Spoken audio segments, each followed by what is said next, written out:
Kalau kita belajar distribusi normal, sebetulnya nggak bisa langsung ke distribusi normalnya dulu, karena ada beberapa konsep penting yang harus dipahami dan diketahui dulu sebelum kita ke distribusi normal. Materi ini sebetulnya lumayan sulit memang buat anak SMA, karena konsepnya sebetulnya ada yang baru, tapi ada juga yang udah dipelajari di sebelumnya, misal peluang salah satunya. Itu sebenarnya udah kita pelajari. Oke. Nah, konsepnya untuk materi distribusi normal dan juga sebelumnya mungkin udah belajar distribusi binomial, itu adalah variabel acak. Variabel acak itu apa? Kalau definisinya, variabel acak adalah fungsi yang memetakan setiap anggota ruang sampel ke bilangan real. Oke, sekali lagi, variabel acak adalah fungsi yang memetakan setiap anggota ruang sampel ke suatu bilangan real. Contoh, kalau kita ngelempar koin 2 kali, kemungkinan sisi yang muncul kalau enggak angka, ya gambar gitu ya.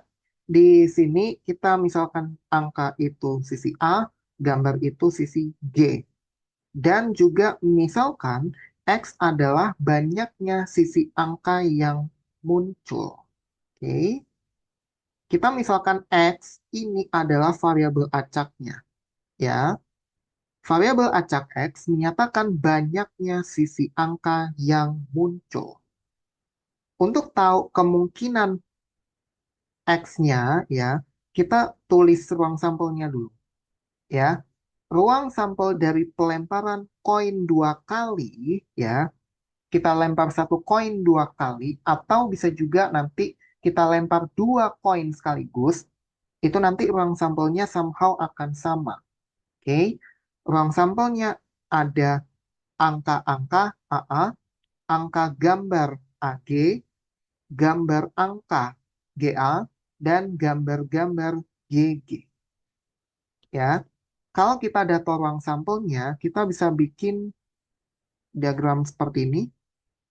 Ini adalah ruang sampel S, dan ini adalah himpunan untuk X atau variabel acak X. Ya, nah ruang sampelnya tadi kita udah punya AA, AG, GA, dan GG.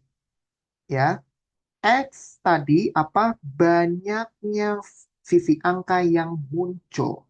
Berarti paling kecil 0 alias nggak ada angka yang muncul. Satu, paling banyak 2. 2 ini artinya apa? Dua-duanya angka. Kalau di kasus ini ya. Oke, sekarang kita petakan AA dulu. AA ini kan dia angkanya muncul 2 kali. Berarti AA itu kita petakan, kita hubungkan dengan 2. Seperti ini. Oke. Berikutnya angka gambar AG. AG, lihat di sini, A-nya hanya ada 1. Berarti nanti AG, karena A-nya cuma 1, kita bawa ke, atau kita hubungkan ke 1. Oke. Sama nanti dengan GA, karena A hanya muncul sekali, kita petakan atau kita hubungkan si GA ini ke 1. Kita hubungkan ke 1 juga. Dan terakhir, GG. Nggak ada A sama sekali, semuanya G, maka GG, karena dia nggak ada huruf A-nya, kita petakan atau kita hubungkan GG ke 0. Seperti ini. Dan inilah contoh variabel acak X. Oke, nah kemungkinan nilai untuk variabel acak X, kemungkinan nilai variabel acak X adalah X-nya bisa 0, 1, 2. Oke, perlu diperhatikan untuk notasi bahwa variabel acak itu pakai huruf besar atau huruf kapital, sedangkan nilai variabel acak itu huruf kecil. Oke, sekali lagi 0, 1, 2 ini adalah nilai variabel acak X. Oke, kalau udah, sekarang kita akan belajar bahwa variabel acak itu ada dua jenis nanti. Pertama diskrit dan yang kedua kontinu. Bedanya apa? Kalau diskrit, dia terhingga. Terhingga artinya bisa dihitung. Contoh, contohnya tadi pelemparan dua koin, ya. Kalau kita melempar dua koin, kejadian atau variabel acak X-nya itu banyaknya sisi angka yang muncul, katakan. Seperti contoh tadi, ini termasuk variabel acak diskrit. Karena kita bisa hitung, dan dia terhingga. Oke, contoh lagi. Contoh lagi ketika ada 10 siswa, katakan. Nah, kejadiannya atau variabel acak X-nya adalah banyaknya siswa yang lulus ujian, katakan. Karena banyaknya siswa yang lulus, ini nilainya bisa dari 0, yang berarti tidak ada siswa yang lulus, sampai 10. 10 artinya semua siswa, semua 10 itu lulus ujian. Oke? Dan diskrit ini biasanya dia dari hasil pencacahan. Oke? Umumnya dari hasil pencacahan. Pencacahan. Sedangkan kalau kontinu, umumnya dia tak terhingga. Tak terhingga dan umumnya merupakan hasil pengukuran kalau kontinu. Contoh variabel acak kontinu itu adalah berat badan. Karena berat badan 20,5 kilo itu ada, bisa kita ukur ya. 20 berat badan 20,5 kilo kan ada. Terus apalagi tinggi badan. Ada kan orang yang tinggi badannya 175,4 itu ada. Kemudian jarak. Jarak ini juga variabel acak kontinu. Karena kita bisa jumpai jarak yang nggak bulat, katakan. Misal kayak jarak 30,2 kilo, terus 100,6 kilometer, dan sebagainya. Oke. Intinya adalah kalau kontinu gampangnya bisa desimal atau nggak bulat. Intinya kalau diskrit, diskrit itu nggak boleh desimal. Kalau kontinu dia boleh desimal.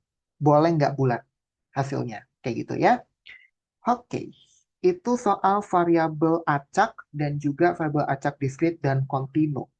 Sekarang kita akan bahas salah satu distribusi, ya, distribusi yang sangat umum sebetulnya dan merupakan salah satu jenis distribusi untuk variabel acak kontinu, yaitu distribusi normal.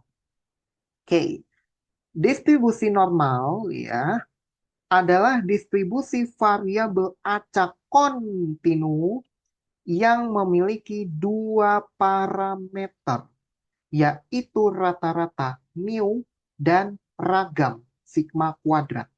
Oke, kalau bingung wajar ya, karena buat SMA jujur ini sedikit terlalu tinggi. Oke, intinya adalah kalau teman-teman nanti belajar statistikanya lebih dalam lagi, distribusi variabel acak itu dia punya parameter atau punya ciri khas yang membedakan satu distribusi atau istilah lainnya sebaran dengan distribusi atau sebaran lainnya. Dia punya ciri khas. Ciri khasnya adalah parameter. Oke. pada distribusi normal kita punya dua, yaitu rata-rata yang dilambangkan dengan mu dan ragam yang dilambangkan dengan sigma kuadrat. Kalau bingung ragam itu apa? Ragam itu varians. Oke? Kalau misalnya lebih umum pakai varians nggak masalah karena sama aja. Oke? Tapi ada juga beberapa sumber yang menyebutkan bahwa parameter distribusi normal itu rata-rata dan simpangan baku. Nggak masalah. Cuma kalau teman-teman lihat di buku statistika ya, lebih umum dijumpai bahwa distribusi normal itu parameternya adalah rata-rata mu dan ragam atau varians sigma kuadrat. Oke, kita akan konsisten dengan yang ini aja ya biar lebih mudah nanti. Oke.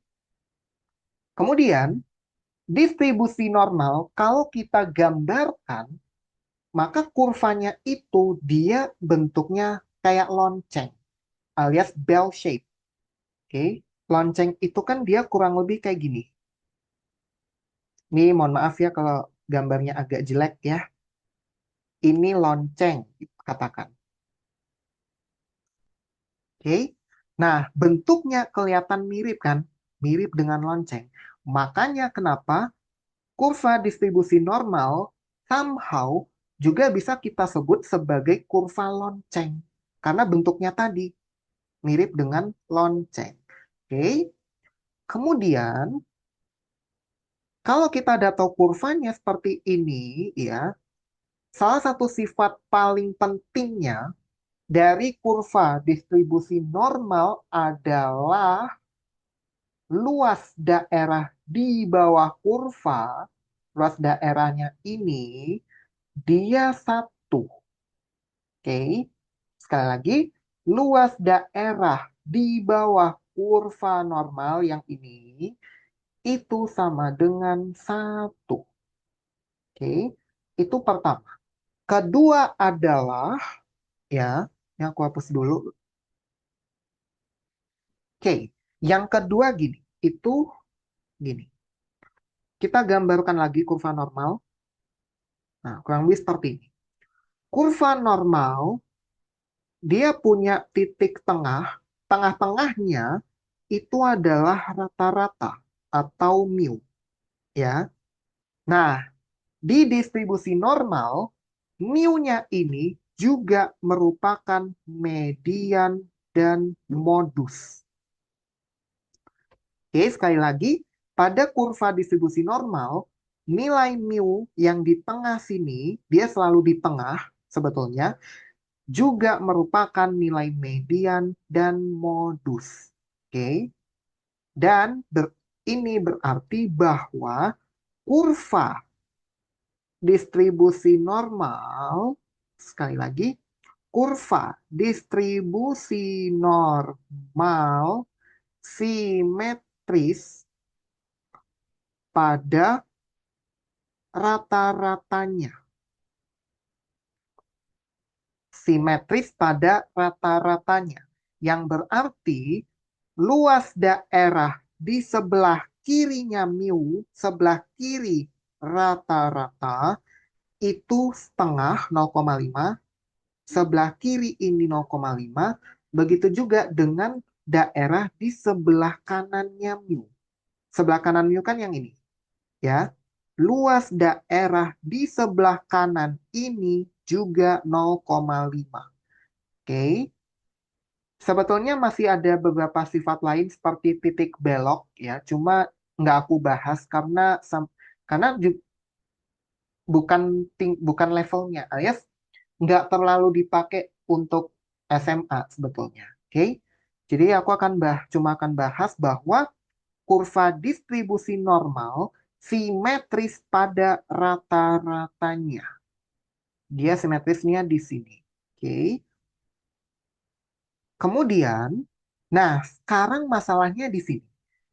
Kalau kita menghitung peluang, ingat distribusi mau binomial, mau normal, ataupun distribusi yang lainnya sangat berkaitan dengan peluang. Oke. Nah, Peluangnya kalau mau pakai rumus atau bentuk di sebaran normal yang integral dari min tak hingga sampai tak hingga itu tentu akan sangat rumit, sehingga ya, dan itu juga tidak untuk level SMA memang. Jadi supaya lebih mudah, kita ubah distribusi normal yang tadi kita tahu dia punya dua parameter atau dua pembeda, dua ciri khasnya ini, yaitu mu dan sigma kuadrat, rata-rata dan ragam, kita ubah menjadi distribusi normal baku. Sekali lagi, distribusi normal bisa kita ubah menjadi distribusi normal baku. Distribusi normal baku adalah distribusi normal juga, tapi rata-rata atau mu-nya sama dengan 0 dan ragam varians atau sigma kuadrat itu sama dengan 1. Sekali lagi, dan ini jadi kunci untuk ngerjakan soal distribusi normal, yaitu kita harus bisa mengubah distribusi normal menjadi distribusi normal baku. Oke, yaitu distribusi normal yang rata-ratanya 0 dan ragamnya 1. Pertanyaan berikutnya adalah ngubahnya pakai apa? Ya kan? Cara kita mengubah distribusi normal menjadi distribusi normal baku adalah dengan nilai atau skor Z. Rumusnya, ya ini harus dihafal sih, mau nggak mau ya. Rumusnya adalah Z sama dengan X min mu per sigma. Dengan catatan bahwa X, X ini adalah nilai variabel acak. Sekali lagi, X adalah nilai variabel acak. Kemudian mu itu rata-rata dan sigma ini adalah simpangan baku. Oke. Kalau misalnya kita punya varians, simpangan baku itu adalah akarnya, akar kuadrat dari varians, yaitu sama dengan akar dari sigma kuadrat. Oke, itu. Itu kita simpan untuk dua contoh. Oke. Sebagai contoh, aku akan selesaikan dengan yang ditanyakan ya. Aku akan selesaikan aja. Sebagai contoh, tentukan nilai, ini harusnya P, biar konsisten, nilai P. Jika kita ke soal pertama dulu, peluang X kurang dari sama dengan P adalah 0,9. Pertama, peluang bahwa X, variabel acak X, nilainya kurang dari sama dengan P, itu peluangnya 0,9. Dan satu lagi, ada simbol kayak ini. Simbol ini, aku kasih warna hijau lah. Simbol ini dibaca menyebar. Jadi, kalau kita punya bentuk seperti ini, ya, artinya apa? Variabel acak X menyebar normal, ya, menyebar normal dengan mu sama dengan 56 dan sigma kuadrat, karena yang dipakai ini adalah sigma kuadratnya.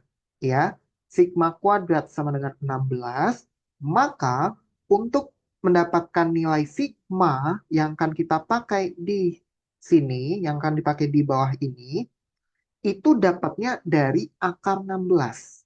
Berarti akar 16 adalah 4. Maka sigma sama dengan 4. Oke. Nah, kemudian sebelum kita ke perhitungan yang ini, sebelum kita ke sini ya, aku akan bahas dulu gimana cara kita gambar kurva ini. Nah, ya, kita akan bahas cara gambarnya.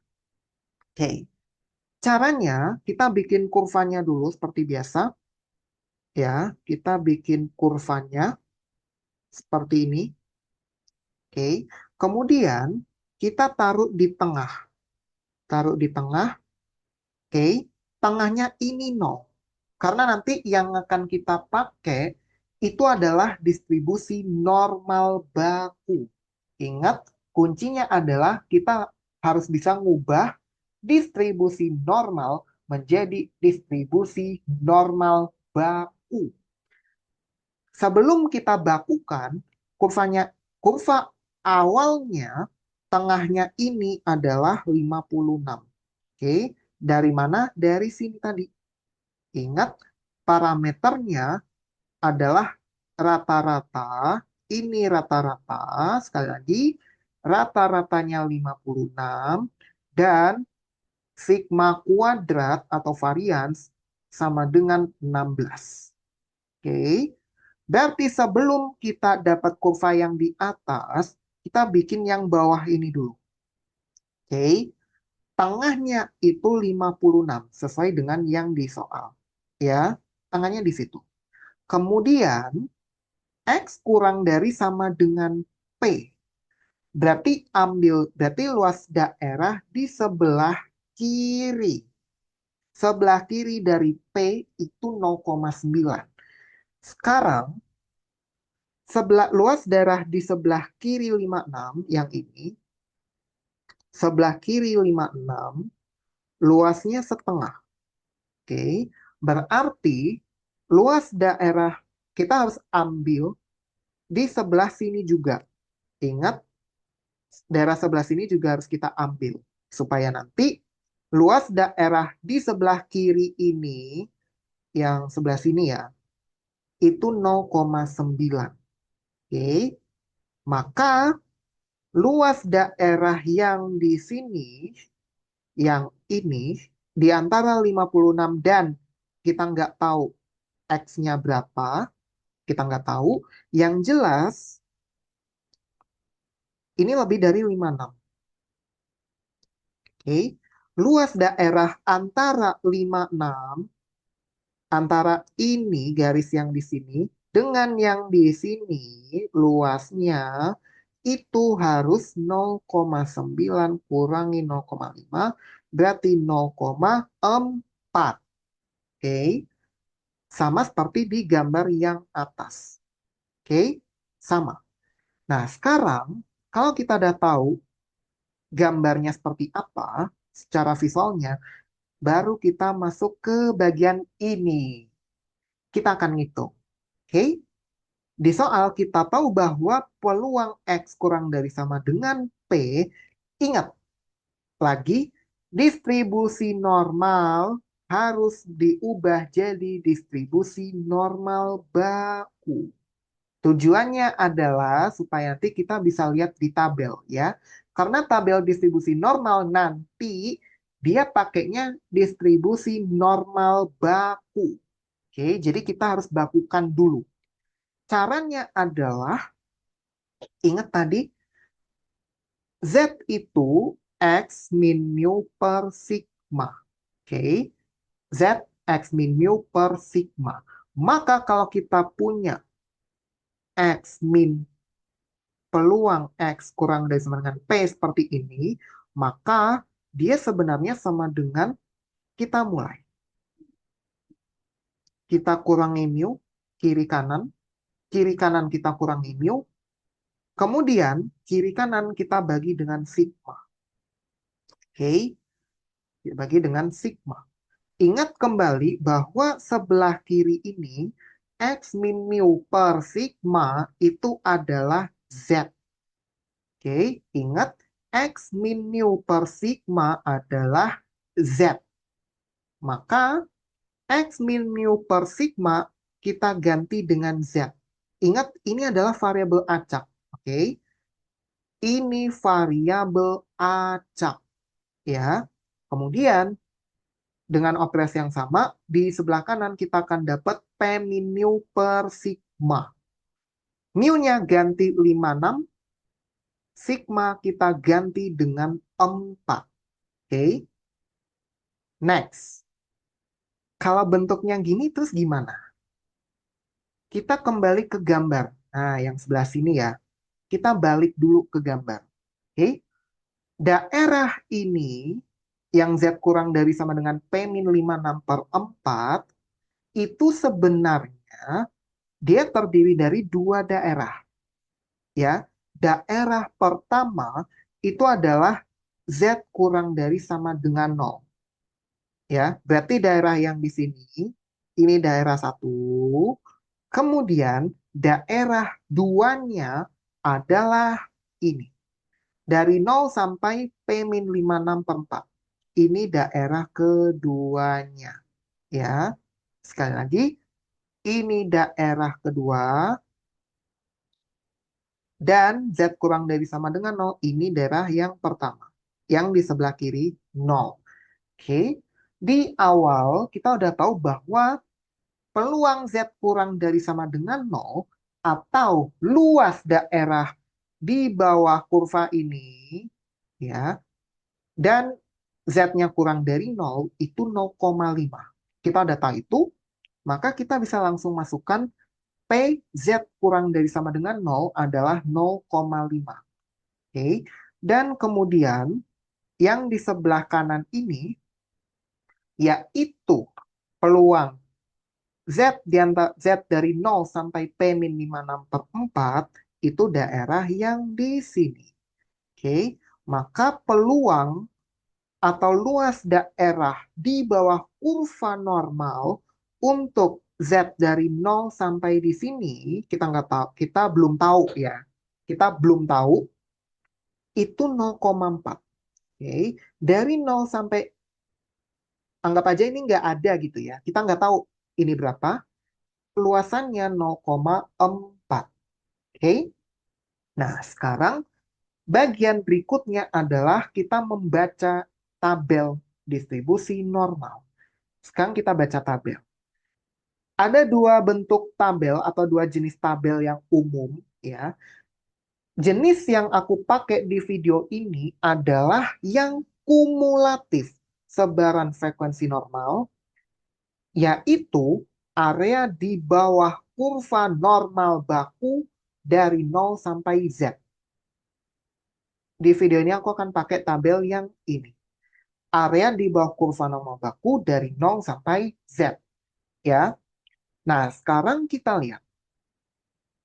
Di sini kita udah tahu bahwa peluangnya atau luasnya itu 0,4. Ya, kita simpan itu. Sekarang kita ke tabel.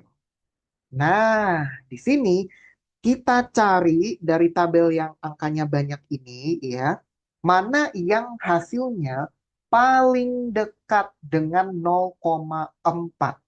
Sekali lagi, kita cari nilai Z berapa, ya, nilai Z berapa yang luasnya nanti, yang sebelah sini luasnya, luas di bawah kurva normal ya, itu mendekati 0,4. Ya, kita cari, ternyata yang paling dekat itu ketika Z-nya 1,28. Dapatnya dari mana? Kita lihat kolom dulu, lihat kolom, lihat ke bawah. Oke, lihat ke bawah atau lihat kolom dulu. 1,2. Oke. Kemudian kita lihat baris. Nah, baris itu yang ini. Kita lihat baris. Kolom dulu, baru ke baris gitu ya. Berarti 1,2 ditambah dengan 0,08. Oke, ini kita tambah. Berarti nilai Z-nya 1,2 ditambah 0,08 sama dengan 1,28. Ya. Nah, ternyata luasnya 0,3997. Ini paling dekat dengan 0,4 karena selisihnya lebih kecil daripada kita ambil yang 1,29. Kalau ambil 1,29, luasnya 0,4015, dia selisihnya lebih jauh daripada 0,3997. Maka kita pilih nilai Z-nya itu 1,28, sorry. Oke, kita pilih nilai Z-nya 1,28. Oke, ingat P-56/4 itu sama dengan 1,28. Ini adalah nilai Z-nya ya. Sekali lagi 1,28 nilai Z. Yang membuat luas daerah di bawah kurvanya paling dekat dengan 0,4.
Oke, sebelumnya kita udah tahu bahwa nilai Z-nya 1,28, maka P min 56/4 akan sama dengan 1,28. Kita kalikan silang, maka nanti dapat nilai P-nya adalah 61,12. Oke, nilai P-nya berarti kita udah tahu di kurva ini 61,12. Atau kalau udah dibakukan, dia sama dengan yang di atas ini. Oke, itu untuk yang A. Sekarang yang B. Nah, yang B ini adalah peluang X lebih dari sama dengan P sama dengan 0,4. Berarti luas daerah di sebelah kanan ini itu 0,4. Oke.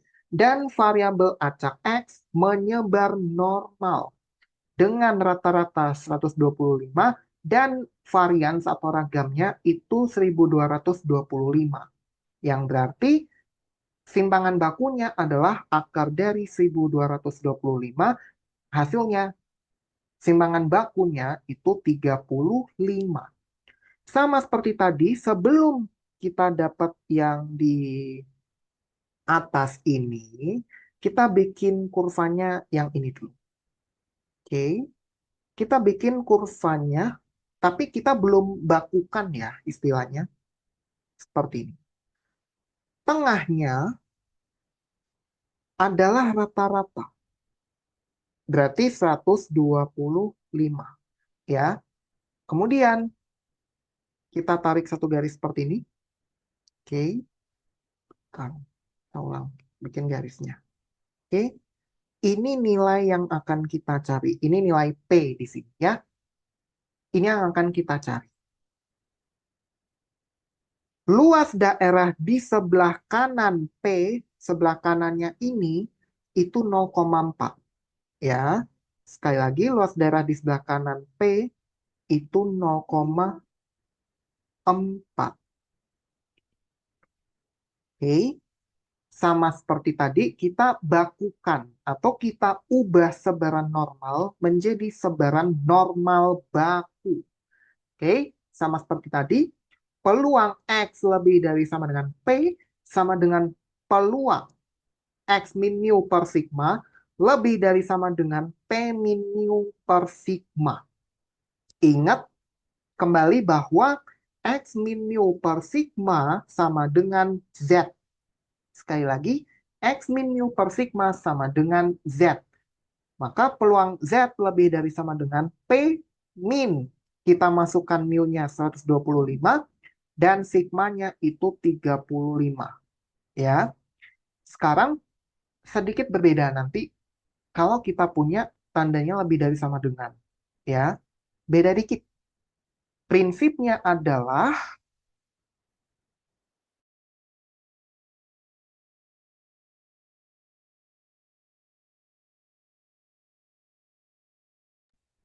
Prinsipnya adalah kalau kita punya luas di sebelah kanan, ya, maka kita ambil luas sebelah kanan ini, sebelah kanan semuanya, sekali lagi, luas darah semuanya di sebelah kanan rata-rata, kurangi dengan yang di tengah sini. Kurangi dengan yang di tengah, ya. Maka peluang Z lebih dari sama dengan P min 125 per 35 akan sama dengan peluang Z lebih dari sama dengan 0, yaitu daerah di sini, daerah ini, kurangi dengan peluang daerah di tengah atau luas daerah di tengah-tengah sini, yaitu daerah dari 0 sampai Z sama dengan 0 sampai Z sama dengan P min 125 per 35. Oke, kita udah tahu bahwa berikutnya luas daerah di sebelah kanan ini Z sama dengan 0 juga setengah. Oke, maka nanti peluang Z dari 0 sampai P min 125 per 35 itu 0,1. Oke, kemudian sama seperti tadi caranya kita lihat tabel distribusi normal. Kita lihat tabel. Nah, sama seperti tadi, bagian dalam ini adalah luasnya. Ya, sedangkan yang di sini itu nilai Z-nya. Oke, sama seperti tadi kita cari yang paling dekat dengan 0,1. Cari yang paling dekat dengan 0,1, dapatnya itu ketika Z-nya 0,2 plus 0,05. Z sama dengan 0,25, luasnya itu 0,0987. Ini yang paling dekat dengan 0,1 karena selisihnya lebih kecil. Kalau kita bandingkan dengan ambil yang di sini, 0,1026, selisihnya akan lebih jauh daripada 0,0987 dengan 0,1. Oke, dari tabel kita udah tahu bahwa nilai Z-nya itu 0,25. Ini nilai Z. Maka P min 125 per 35 sama dengan 0,25. Ini lihat dari tabel tadi, ya. Kita lakukan operasi sedemikian rupa sehingga nilai P-nya kita udah dapat, yaitu 133,75. Oke, P sama dengan 133,75 atau kalau yang udah dibakukan ini 0,25. Seperti itu.